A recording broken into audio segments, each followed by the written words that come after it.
Welcome back to the Crypto Gorilla YouTube channel. Today I wanted to answer a few questions that I get asked quite often, and that is how I find projects, how I research them, and how I know they're going to do well. Now there is no one way of doing this. Sometimes it really is just intuition. Of course, I'm going to make mistakes. I'm definitely going to miss out on some projects. You can't always predict if something's going to fly, if somebody famous like Gary Vee is going to retweet it. So the order of this video is going to be how I find projects, how I determine if they're going to do well, and then how I research them to determine if it's a rug pull or not. First question is, how do I find upcoming projects?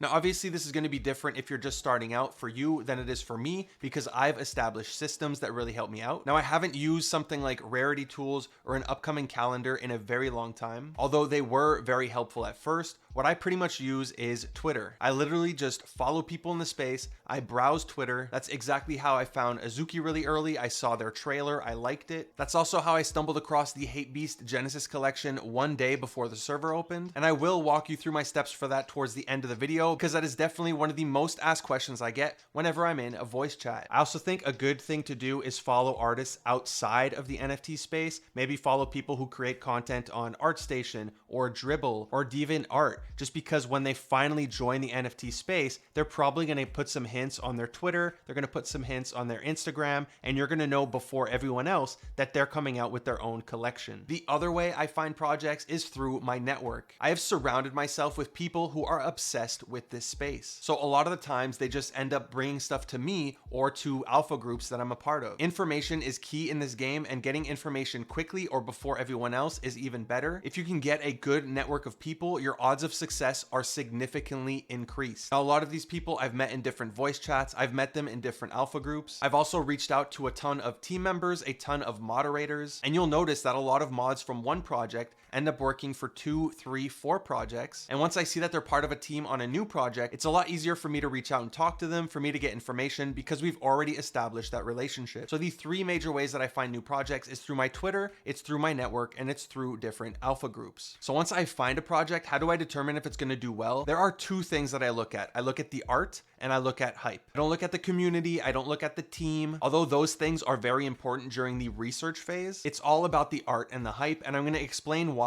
when we talk about hype. But first, art is probably the most important thing, because it is the first thing that people see when they land in the Discord, when they see it on Twitter, or when they're shilled the project from their friends, and we tend to judge things very quickly, so first impressions matter. Not only does the art have to be good, it has to be something that a majority of people can relate to or want to represent. We're putting these as our profile picture, and eventually we're going to wear them in the metaverse, so we're essentially saying, this is me, this is who I am, or I'm with this group. People have to be proud to use a project as their profile picture, the same way they're proud to wear a company logo on their clothing. Now, there are exceptions to this when it comes to Bored Ape Yacht Club, CryptoPunks, Neo Tokyo. Even if you don't like the art, they have notoriety. It pretty much says I'm rich or I'm part of this club. It's essentially like wearing a $100,000 watch. It doesn't matter if people don't like how it looks, because at the end of the day, it's a Rolex. This is one of the reasons that derivative projects tend to fail, because they're just a knockoff of a real collection. So it's like going out with a fake Rolex. Everybody knows that it's fake. This is also why I had so much confidence buying kaijus when they went from 6 Ethereum to 1.7, because whenever I see somebody with a kaiju as their profile picture, in my head, for some reason, I just respect them and I give them the time of day. So to sum up, you need good art that's relatable, or you need notoriety. Now, unfortunately for brand new projects, they're not going to have that notoriety. So they're going to need the art that can attract people and that people are going to want to use as their profile picture. Next is hype. So the reason I said that the only 2 things you have to look at to determine if a project is going to do well is art and hype is because I like to flip things. The way I look at an NFT project is the same way I would look at a company, because that's what it is. It's a team building a product. Now, it is much easier, at least for me, to evaluate an NFT project over a traditional company because 1, the art, it's really easy to tell if art is good and if it's going to be relatable. And 2, because information is very accessible and we have direct access to the team.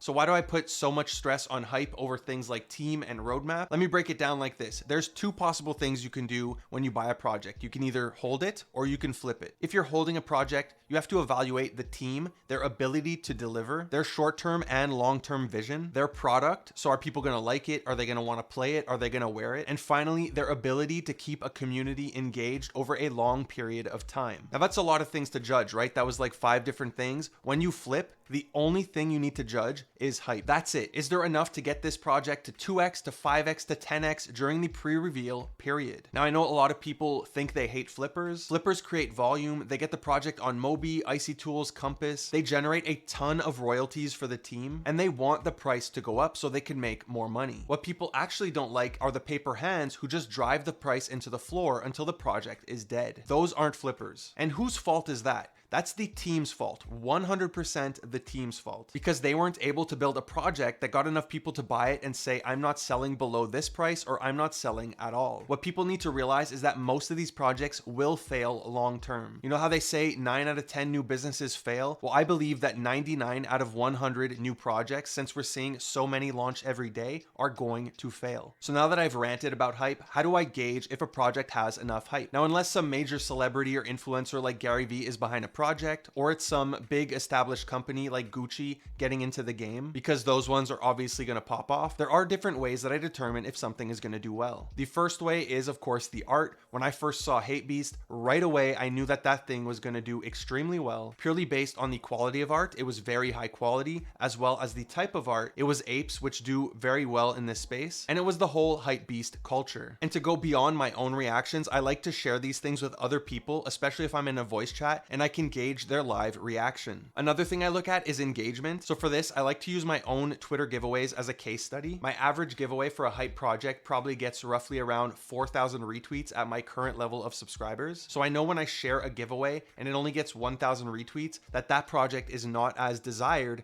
as something that gets 4,000 retweets in the first day. Now, as for Discord members, I don't really care about the number of people in a Discord, since that can be faked with bots. It can also be faked with invite contests. I do care if there's not enough members in a server, but the main thing I look for lately is how many people are boosting a server. If a server only has 100 people boosting it, it's usually not going to do that well. When I see something that has 1,000, 2,000, even 3,000 boosts, that is a very good tell for me, because people are already committing something to the project. Now, keep in mind, this doesn't count for projects that say you get whitelist if you boost the server. Another thing I check in the Discord is how many people are chatting. Is the chat very slow? Is it just people saying, what's up, good morning? Are half the messages from the team and nobody else is talking? Or are people actively grinding the Discord because they want to make sure they get whitelisted? The last thing I judge is how many people are sending it to me, telling me I need to get in on the project. Now, two things I want to mention that do not mean the project is hype, because I do hear a lot of people saying this as an example. The first one, any influencer, including myself, following a project on Twitter is not an endorsement or some stamp of approval that the project is going to perform well. I follow a ton of garbage. I like to follow projects, even if I think it's a rug, just to see if they're going to rug or how they're going to do it. So if you see I'm following something, don't just automatically think, oh, Gorilla's following this, it must be good. The other one is when you see my name, Ryan's name, any influencer's name high up in a Discord because they gave us a special role. Again, it doesn't mean that we approve of the project. It doesn't mean that we're part of the team. I personally have never asked for a special role inside of a Discord, and this is 100% the team doing this on their own, just to give the impression that I guess I approve the project or that I'm part of the project in some way, so that more people are confident in minting it. So that's how I gauge hype. Hype is super important, especially for projects that are following a trend and they're at the end of the trend. They're really going to need a lot of hype in order to sell out and to perform well. Next, how do I research a project? So other than art and hype, there's a few things that I like to look at. I look at the roadmap, I look at the team, I look at their community, I look at their website, and if they're promising any sort of game, I definitely want to see a demo or at least a white paper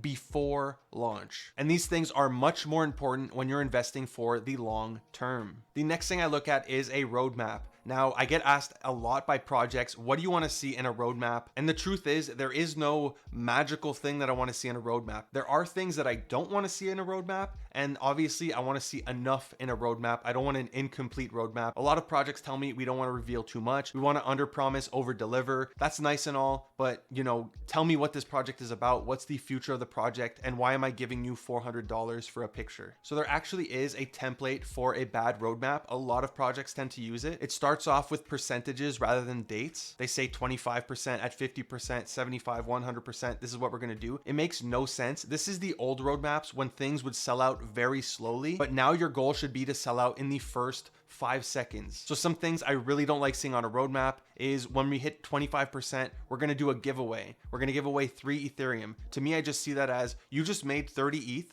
and now you're saying, oh, you know what? I'll give you guys back 3 to a couple lucky winners. Another thing I don't like seeing is when they reach 50%, they're gonna donate 10K to charity. The harsh truth that people need to just accept is that nobody cares about giving money to a charity. And I'm not saying we don't want to donate to charity. I'm saying if I wanted to donate to a charity, I'm going to do it on my own. I'm not going to buy an NFT so they could take 70% of the money and give a little bit to a charity. Charities and giveaways add zero value to a project. We're all here to make money, so we want things that are going to add value to the NFT. I know it might sound mean, but that's the truth. And to end the horrible roadmap, they usually say at 75% we're going to do merch, and then 100% we're going to do our Gen 2 drop. I hate that. You haven't provided any value for the Gen 1 drop, and you're already telling me you're going to do a Gen 2 drop. All that looks like to me is you're already planning how can we extract more money out of our community. Like I said, there's no substance to this. There's no value added. What's the project about? What is the long-term goal? Projects usually say to me, oh, we want to build a community project, but what's the point of being part of your community, and why do I have to pay $400 to be a part of it? Now, some questions I normally ask a team that you should ask them is, why should I buy this project over the 100 other projects launching that day? The most common answer that's not good that I get is because our art is really good and because we have one of the better communities.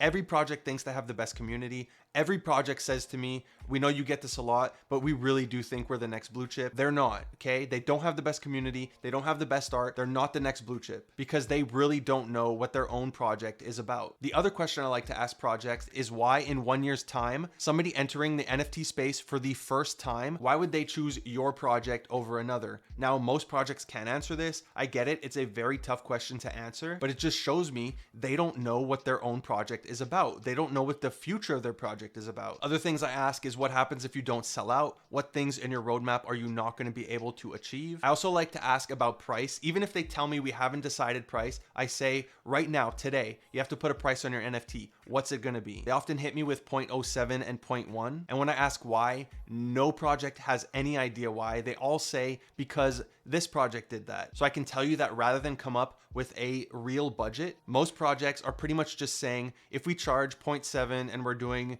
8,000 NFTs, how much could we make? Oh, $3 million. 3 million divided by 6, we're 6 teammates. That's $500,000 each. Now, I'm not saying they're going to all take $500,000, but that's how it seems like they're coming up with the pricing, at least to me. I would love for a project to tell me, well, it's going to cost this much to do the game. It's going to cost this much to do the merch. Our staff is going to cost this much, our mods, the servers for our game, things like that. That would be amazing if a team told me that. I wish more projects would budget, and I think that's just something that comes along with the experience of the team, which brings us to our next topic, the team. So what do I want a team to look like? Now, of course, a docs team, one, because the odds that they rug are much lower, but two, it allows me to see what their experience is and what they've accomplished in the past. Now, there's nothing wrong with friends getting together to make a project, but when I see 3 friends that have pretty much no skill and none of them have accomplished anything, I really don't like that because they have to go out and hire a ton of people. They have to hire the devs, they have to hire all the artists, and then unfortunately, there's too many people reaching into the cookie jar to take money from it and not enough people giving back value, right? They don't have the skills to give back to the project and make it better, so they have to go and hire a bunch of people, but they also want to get rich from the project, so there's just not enough money to go around to make the project a success. Now, the type of project where I absolutely need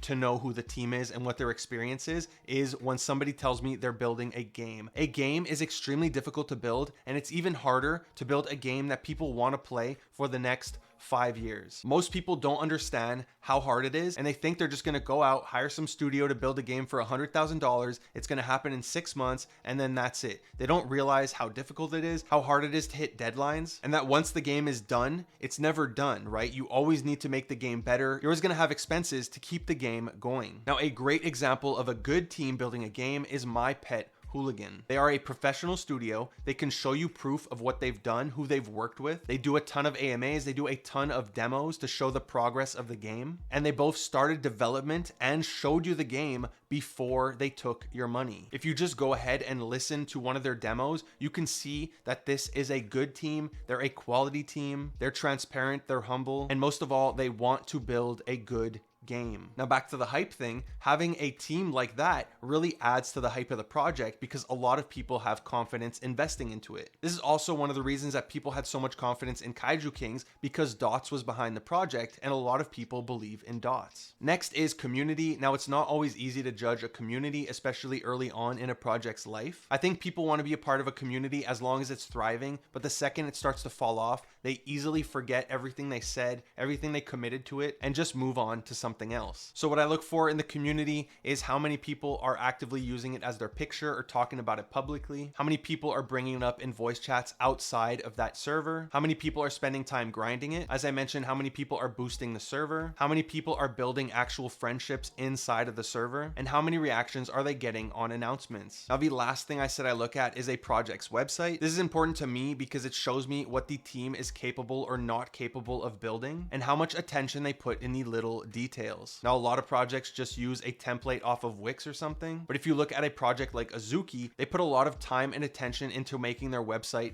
great. If you go back and watch my first video about Azuki, when it was just the word Azuki across the screen, and you hover over the letters and inside each letter there's a different character, just from that, their placeholder page, I knew that they were going to put a lot of attention into the little details. And this speaks to their ability to deliver a quality product. Finally, a couple of examples, two projects that I found very early, My Pet Hooligan and Hate Beast, and how I knew they would pop off. So My Pet Hooligans, I believe one of my moderators brought it to me. They were under 200 members in their server.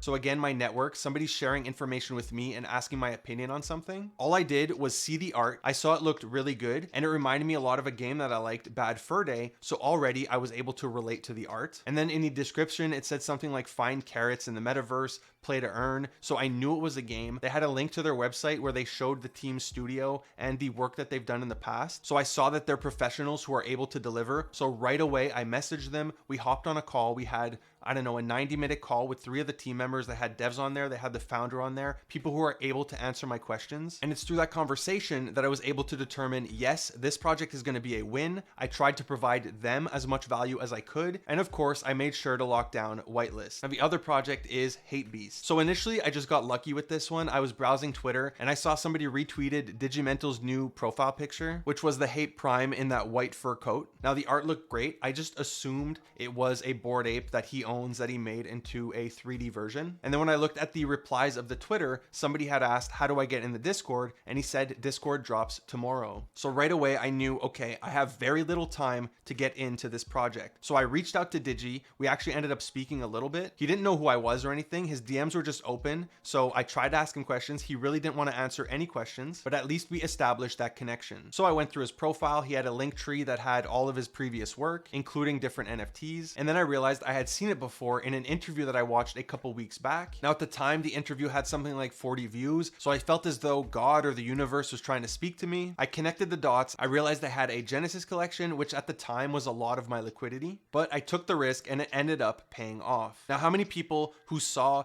Discord opens tomorrow would have just hit the bell notification and then moved on to something else until Digi's next tweet? It's the fact that, yes, I got lucky and saw a tweet, but then after that, I went to do an hour of research. I reached out to the team and tried to talk to them. I had watched an hour-long interview that only 40 other people had watched where they briefly mentioned the project. You can't be upset at the results you don't get for the work you're not doing. That's it for today's video. I know it was a long one. I thank you if you stayed until the end. If you enjoyed it, be sure to give it a big thumbs up. Don't forget the FTX referral links in the description down below if you want to sign up. If you aren't already subscribed to my channel, would you kindly hit that subscribe button, smash that bell notification. Thank you for watching the Crypto Gorilla. Peace.